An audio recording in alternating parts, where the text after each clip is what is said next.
Hello. आप सभी को मेरा प्यार भरा नमस्कार। आज मैं पुनः आपके सम्मुख भक्तिकालीन महाकवि सूरदास के बारे में कुछ जानकारी और उनके पदों की व्याख्या लेकर के प्रस्तुत हूँ। इससे पहले वाले वीडियो में सूरदास जी के बारे में मैंने संक्षिप्त जानकारी आपको दी थी। आज उनके पदों को लेंगे। उनके पदों को लेने से पहले उनके काव्य कला पर कुछ चर्चा करना चाहूँगा ताकि उनकी पदों को आपको समझने में आसानी हो। उनकी काव्य कला के बारे में हम कह सकते हैं कि सूरदास ने प्रारंभ में विनय के पद लिखे थे। इन पदों में भक्त की हीनता और प्रभु की महानता का चित्रण किया गया है। बालक कृष्ण की लीलाओं का जैसा चित्रण सूर ने किया है वह हिंदी साहित्य में अपने आप में अद्वितीय है। कृष्ण की बाल लीलाएँ, उसकी चेष्टाएँ एवं मानसिक वृत्तियाँ इतनी सूक्ष्म और पैनी दृष्टि से ओझल नहीं हो पाई। वात्सल्य और श्रृंगार रस का तो महाकवि सूरदास कोना कोना झांक आए हैं। कृष्ण श्रृंगार के संयोग और वियोग दोनों पक्षों का विशद चित्रण करने में सूर को अपूर्व सफलता प्राप्त हुई है। राधा कृष्ण के बाल्यकाल के प्रथम मिलन का स्नेह स्वाभाविक गति से यौन के प्रेम में परिवर्तित हो जाता है। संयोग वर्णन में गोपियों के साथ साथ कृष्ण की उछल कूद तथा हास विलास क्रीड़ाओं की यथार्थ चित्रण सूर ने अपनी लेखनी से खींचे हैं। वियोग वर्णन के चित्रों में भी सूर को भरपूर सफलता मिली है। भ्रमर गीत के अंतर्गत विरह की सभी दशाओं का वर्णन कवि ने किया है, जिससे कठोर हृदय भी करुणा से भर उठता है। सूर का कला पक्ष भी भाव पक्ष के समान ही सफल है। सूर के काव्य की भाषा ब्रज है। यह भाषा बहुत ही संयत, सुव्यवस्थित और गठी हुई है। भाव के अनुरूप ही भाषा सहज, स्वाभाविक और प्रवाहशील हो गई है।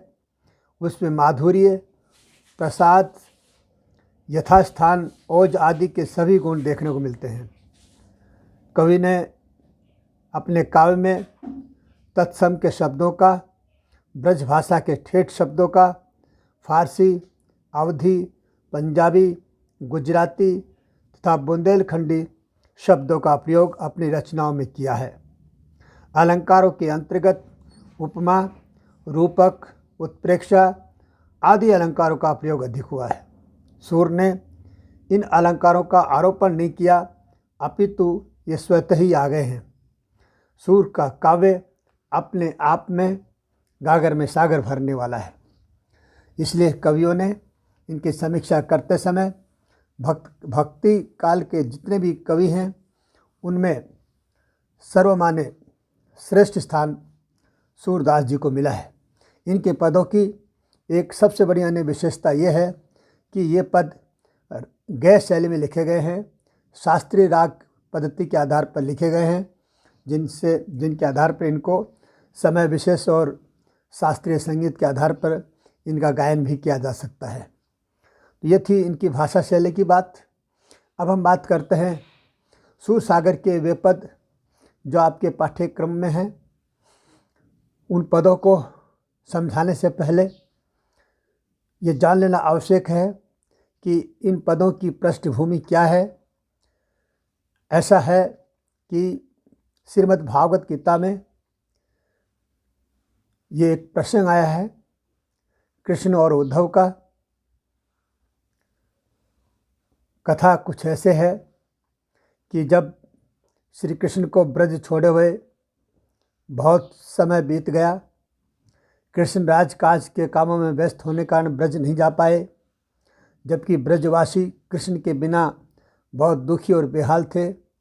गोपियों की दशा का तो कहना ही क्या, उनके दैनिक कामकाज सब अस्त व्यस्त हो गए थे। वे दिन रात कृष्ण के दर्शनों की प्यास की रट लगाए रहती थी। उनके जो मित्रगण थे गोप बाला, वो रोज रास्ते में खड़े होकर के कृष्ण की राह ताकते थे। गोपियाँ दिन प्रतिदिन दुर्बल होती जा रही थी। एक एक दिन बड़ी मुश्किल से उनका बीतता था। हर आने वाले राहगीर से कृष्ण के समाचार पूछा करते थे, परंतु कभी उनको कोई ऐसा सुसंदेश नहीं मिला जिससे उनके मन को कुछ दिलासा मिले। कृष्ण के ही मथुरा में एक परम मित्र थे जिनका नाम उद्धव।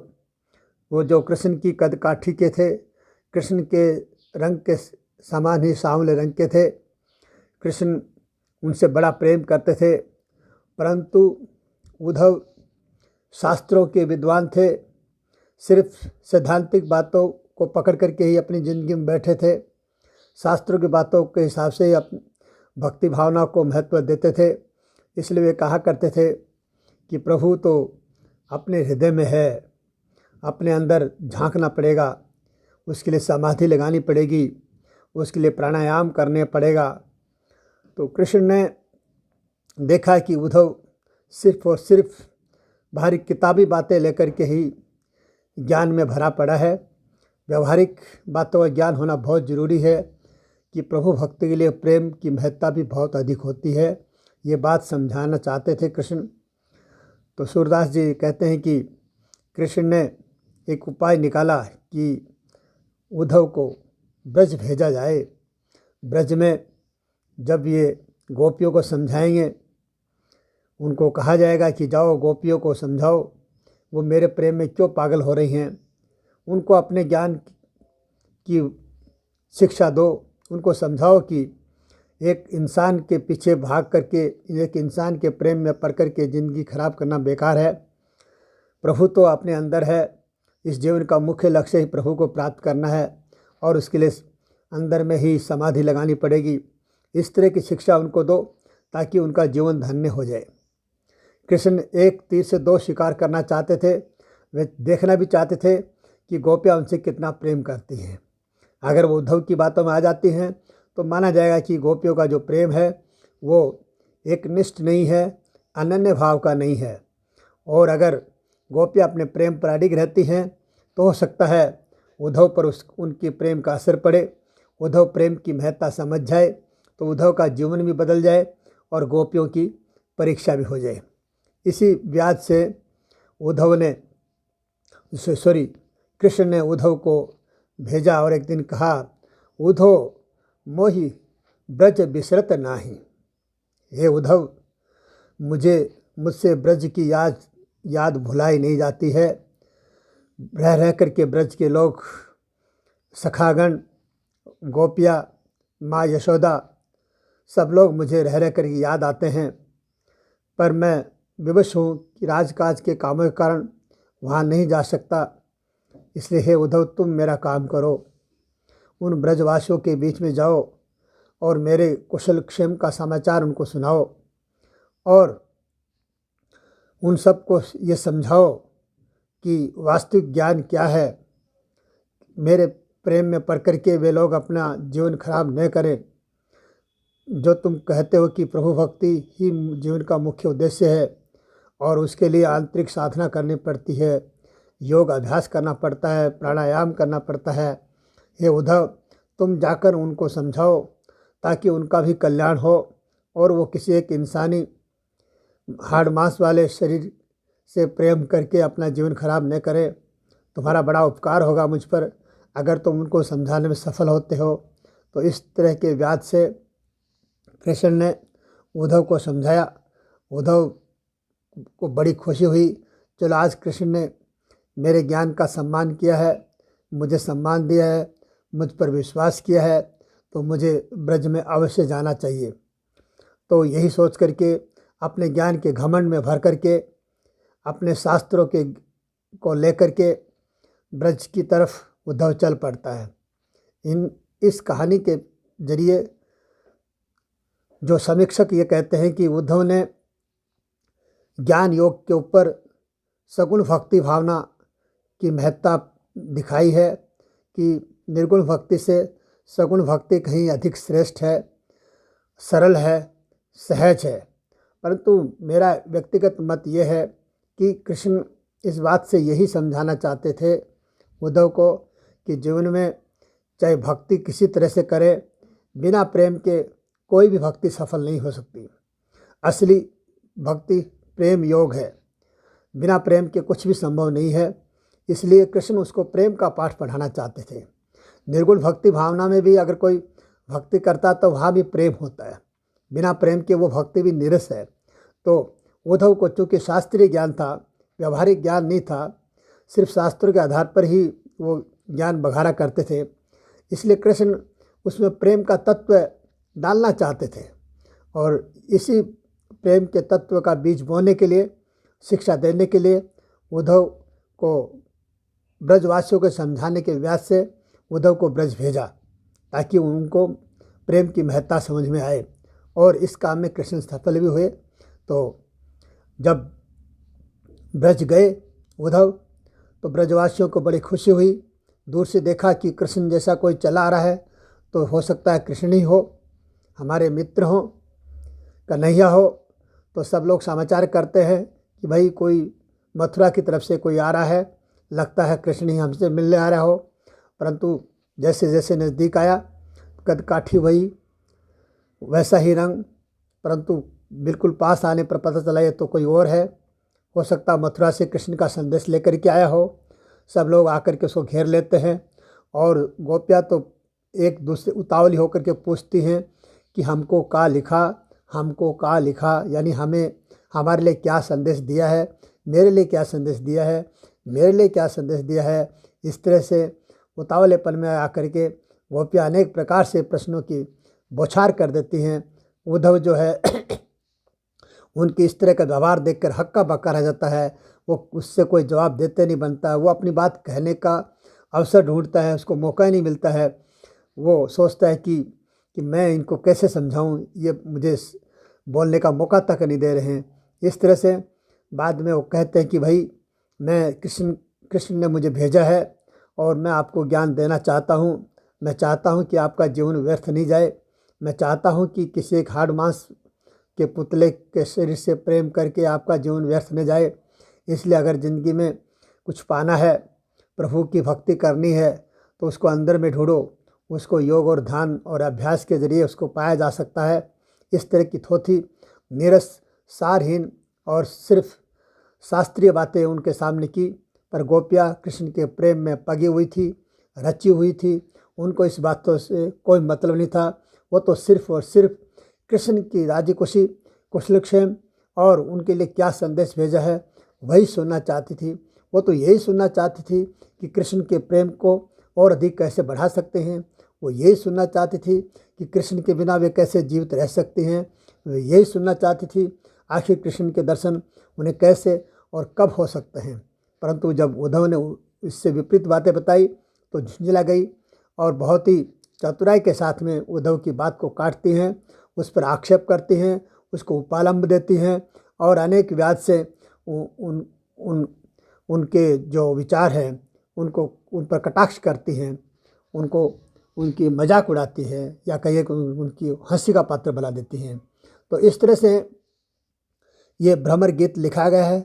भ्रमर गीत की विषय वस्तु यही है और उसी भ्रमर गीत के जो कथा को सूरदास जी ने अपने द्वारा रचित सूर सागर में संकलित किया है और सूर सागर में भ्रमर गीत से संबंधित जो पद है उनके कुछ अंश आपके पाठ्यक्रम में संकलित किए गए हैं और उन्हीं में से मैं पहला पद आपके सम्मुख रख रहा हूँ। ज़रा गौर से और ध्यान से सुनिएगा। क्या कहती हैं गोपियाँ जब उद्धव उनको समझाता है, ज्ञान की बात करता है, ध्यान की बात करता है, तब गोपियाँ उसे कहती हैं, उद्धव आँखिया अति अनुरागी, इकटक मग जौवती अरु रोवती, भूले हूँ पलक न लागी, बिनु पावस करि राखी, देखत हो विद्यमान अब धो कहा कियो चाहत हो, छोड़ो निर्गुण ज्ञान। तुम हो सखा श्याम सुंदर के, जानत सकल सुभाई। जैसे मिले सूर के स्वामी, सो ही करहु उपाय।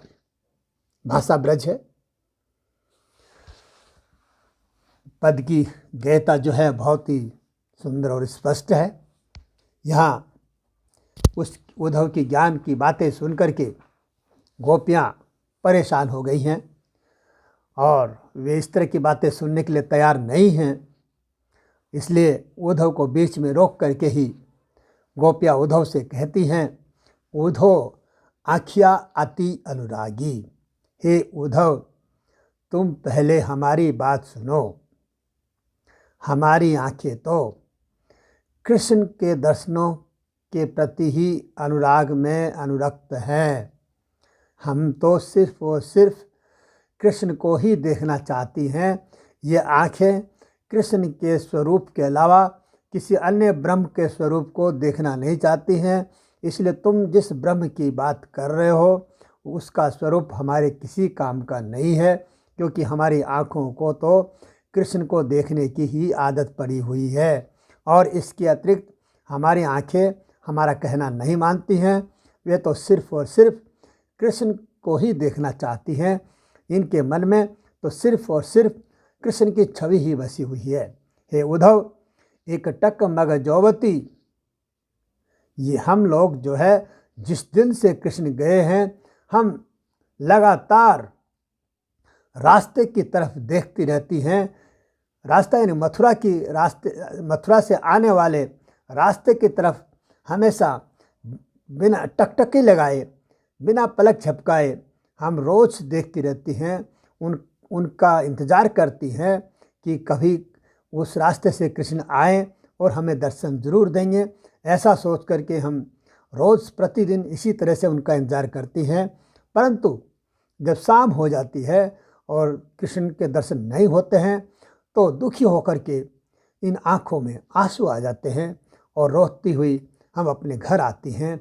भूले वो पलकने लागी। कह रहे कि हे उद्धव, जब हम कृष्ण का दिन भर खड़ी होकर के बिना पलक झपकाए इंतज़ार करती हैं तो भूल करके भी हमारी पलक नहीं झपकती है। यानी ये इन पंक्तियों के जरिए सूरदास जी गोपियों के विरह व्यथा का चित्रण करना चाहते हैं कि गोपियों की जो पलक झपकनी भी बंद हो गई है। इस तरह से उनका जो जीवन है सिर्फ और सिर्फ कृष्ण के दर्शनों पर ही टिका हुआ है। अब अगर कृष्ण उनके दर्शन नहीं देंगे तो हो सकता है आगे और भी बड़ी बड़ी समस्याओं का सामना उनको करना पड़ेगा और अधिक बुरे दिन उनको देखने पड़ सकते हैं।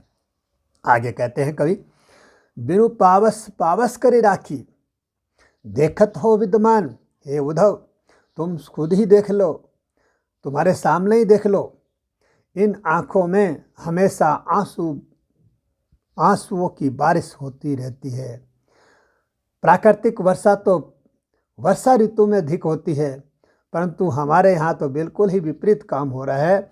हमारे यहाँ तो बिना वर्षा ऋतु के भी हमारी आँखें बारिश करती रहती हैं। यानी इन आँखों में हमेशा आंसू आते रहते हैं, चाहे कैसा भी मौसम क्यों न हो। अब धो कहाँ क्यों चाहत हो। हे उद्धव, अब हमसे क्या करवाना चाहते हो। हम तो पहले से ही दुखी हैं, हम तो पहले से ही व्याकुल हैं। दुनिया का व्यवहार है कि दुखी को और अधिक नहीं दुखाना चाहिए। दुखी को इस तरह के प्रयास करने चाहिए कि उसका दुख दूर हो। और तुम जो ऐसे हो, अपने निर्गुण ज्ञान की झड़ी लगा करके हमारे पीड़ा, हमारे दुख को और अधिक बढ़ाना चाह रहे हो।